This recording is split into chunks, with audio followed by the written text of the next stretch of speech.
Hello everyone, welcome to लक्ष्य CSC वो study hub. मेरा नाम सोनल है और आज हम पॉलिटी के मोस्ट इम्पॉर्टेंट टॉपिक संविधान के स्रोत पर चर्चा करने जा रहे हैं। हमारी जो मोस्ट इम्पॉर्टेंट टॉपिक की सीरीज चल रही है उसका ये सेकंड लेक्चर है। इसका पहला लेक्चर हमारे प्रमुख अनुसूचियों पर आधारित था, जिसे कि उम्मीद है आप लोगों ने देखा होगा। अगर नहीं देखा है तो प्लीज़ उसे देखें, वो आपकी तैयारी में आपकी काफ़ी मदद करेगा। चलते हैं आगे का बेसिक जान लेते हैं। जब संविधान का निर्माण किया जा रहा था तो निर्माताओं ने लगभग 60 से अधिक देशों का उनके संविधान का अध्ययन किया था और उसके पश्चात अपना संविधान निर्माण किया गया। सबसे पहले देखते हैं भारत शासन अधिनियम। यहाँ से सर्वाधिक प्रावधान लिए गए हैं। इसमें लगभग 321 आर्टिकल्स थे, जिसमें से लगभग 250 आर्टिकल्स को कुछ डायरेक्ट लिया गया है, कुछ परिवर्तित स्वरूप के साथ अपने संविधान में अपनाया गया है। जिसमें से प्रमुखतः है संघीय तंत्र है, राज्यपाल का कार्यालय है, न्यायपालिका है, लोक सेवा आयोग और आपातकालीन उपबंध। मोस्ट इम्पॉर्टेंट है आपातकालीन उपबंध, बार बार पूछा जाता है तो इसे ज़रूर ध्यान रखें। लोक सेवा आयोग और आपातकालीन उपबंध और न्यायपालिका, ये कहाँ से लिया गया? तो ये भारत शासन अधिनियम 1935 से लिया गया है। फिर देखते हैं तो ब्रिटेन के संविधान से संसदीय शासन व्यवस्था, विधि का शासन, विधायी प्रक्रिया और एकल नागरिकता जो हमारे संविधान की विशेषता है, ये जो है ब्रिटेन के संविधान से लिया गया है। और द्विसदनवाद, ये भी हमारे ब्रिटेन के संविधान से लिया गया है। फिर देखते हैं हम संयुक्त राज्य अमेरिका से क्या क्या प्रावधान लिए गए हैं। तो संयुक्त राज्य अमेरिका के संविधान से मूल अधिकार, इसे बार बार पूछा जाता है। हमारे मूल अधिकार जो है और न्यायपालिका की स्वतंत्रता, न्यायिक पुनरावलोकन का सिद्धांत, उपराष्ट्रपति का पद, उच्चतम न्यायालय और उच्च न्यायालय के न्यायाधीशों को पद से हटाया जाना, जो इम्पीचमेंट की प्रक्रिया होती है, वो प्रक्रिया भी हम संयुक्त राज्य अमेरिका के संविधान से लिए हैं। और राष्ट्रपति पर जो महाभियोग लगाया जाता है, वो प्रक्रिया भी हम संयुक्त राज्य अमेरिका के संविधान से लिए हैं। तो यूएसए के संविधान से बहुत सारे प्रावधान लिए गए हैं, जिसमें से मोस्ट इम्पॉर्टेंट ये इतने हैं। इसको तो ज़रूर से ही याद रखना चाहिए। यहाँ से हमेशा ही अलग अलग तरीके से क्वेश्चन बन जाते हैं। तो कौन कौन से एक बार फिर से रिपीट कर लेते हैं। मूल अधिकार है, न्यायपालिका की स्वतंत्रता, न्यायिक पुनरावलोकन का सिद्धांत, उपराष्ट्रपति का पद, उच्चतम न्यायालय और उच्च न्यायालय के हटाने की प्रक्रिया न्यायाधीशों को, यानी कि इम्पीचमेंट, और राष्ट्रपति पर महाभियोग, ये सारे प्रावधान यूएसए से लिया गया। फिर आते हैं आयरलैंड का संविधान। आयरलैंड के संविधान से हमारे राज्य के नीति निदेशक सिद्धांत, यानी कि DPSP, इसे आयरलैंड के संविधान से लिया गया है। और राष्ट्रपति की निर्वाचन पद्धति क्या होगी, ये भी आयरलैंड के संविधान से। और राज्यसभा के सदस्यों का नामांकन, है ना, इसका प्रावधान भी आयरलैंड के संविधान से ही लिया गया है, तो याद रखिएगा। और फिर आगे बढ़ते हैं कनाडा के संविधान। कनाडा के संविधान जो है, इससे क्या क्या लिया गया है? तो कनाडा केंद्र को सशक्त करने पर यहाँ पर जोर दिया गया है। तो कनाडा के संविधान से सशक्त केंद्र के साथ संघीय व्यवस्था कैसे होगी, संघीय व्यवस्था जो है हमारे पास, उसमें हम केंद्र को किस प्रकार से सशक्त बना करके रख सकते हैं, उसका प्रावधान वो कनाडा के संविधान से लिया गया है।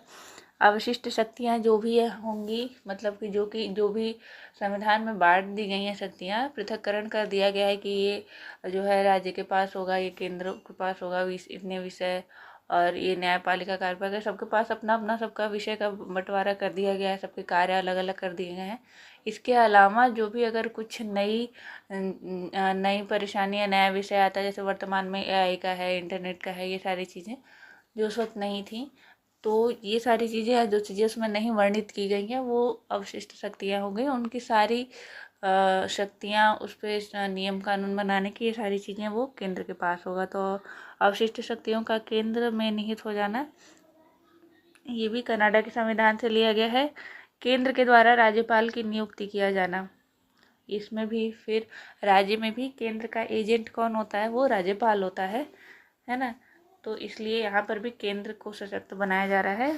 तो केंद्र द्वारा राज्यपाल की नियुक्ति और उच्चतम न्यायालय का परामर्शी न्याय निर्णय। ठीक, ये सारे प्रावधान कनाडा से लिए गए हैं। फिर देख लेते हैं ऑस्ट्रेलिया के संविधान से क्या मिला है। वहाँ से समवर्ती सूची लिया गया है। व्यापार, वाणिज्य और समागम की स्वतंत्रता अनुच्छेद 19 में जो दिया गया है स्वतंत्रता के अधिकार में।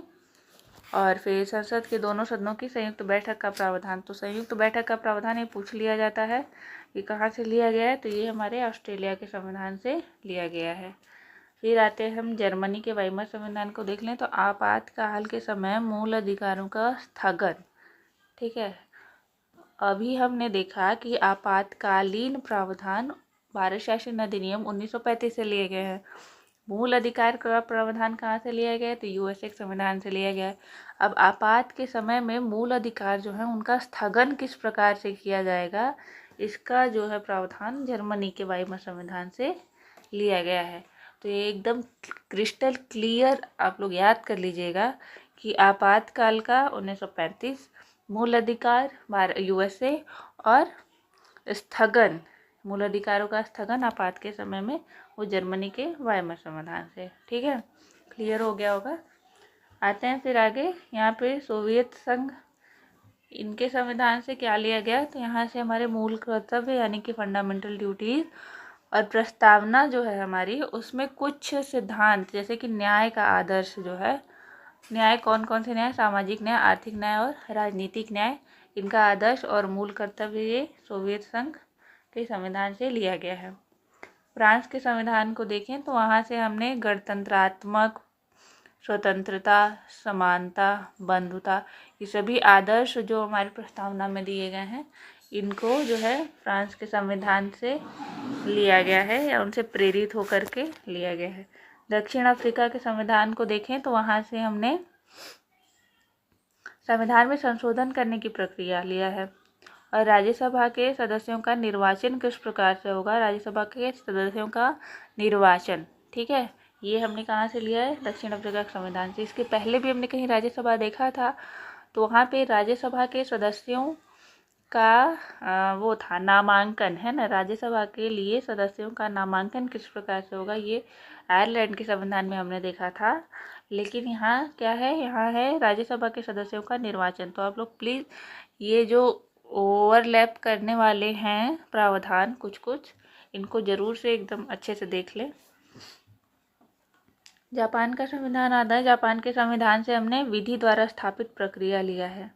ठीक है, तो ये हमारा बेसिक कंप्लीट हो गया कि हमने कौन से देश हैं, है ना, उसे क्या क्या प्रावधान हमने लिया हुआ है या उसे परिवर्तित करके अपने संविधान में शामिल किया हुआ है। ये सारी चीज़ें हो गई हैं।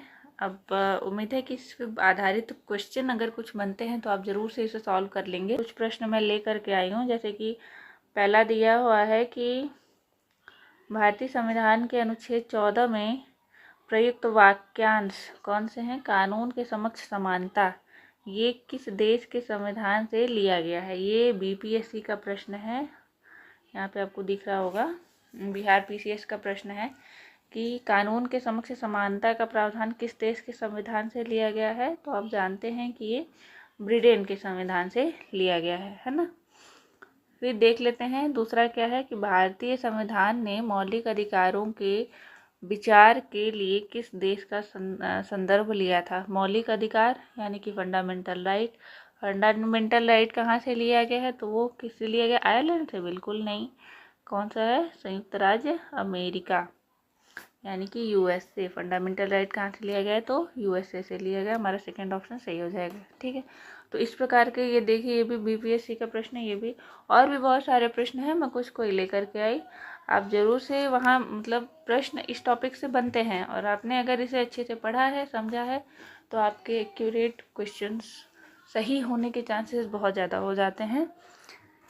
उम्मीद है कि ये आपको पसंद आया होगा। इसके अलावा मेरा पहला वीडियो जो था संविधान की सभी महत्वपूर्ण अनुसूचियों पर आधारित था, इसे आप ज़रूर से देख लें आपने अगर नहीं देखा है तो। इसके अलावा हमारे चैनल पे पॉलिटी के क्वेश्चंस जो हैं, प्रीवियस ईयर क्वेश्चंस जो हैं, उनको किस प्रकार से क्या ट्रेंड चल रहा है उसका एनालिसिस किस प्रकार से किया जाए, है ना, पूरा एनालाइज करके बताया जा रहा है कि हम किस तरीके से उसको हैंडल कर सकते हैं, उसको सॉल्व कर सकते हैं। तो आप ज़रूर से ये सारे वीडियोस देख लें। बाकी ये हमारा टेलीग्राम चैनल है, आप इसको स्कैन करके हमारे साथ जुड़ सकते हैं, या फिर ये लिंक इसको आप टाइप करेंगे वहाँ पे सर्च बार पे तो आप हमारे चैनल से जुड़ जाएंगे। ये हमारा चैनल है, इसे ज़रूर से सब्सक्राइब कर लें। आपको अगर पसंद आई वीडियो तो उसे लाइक कर लें। Thank you.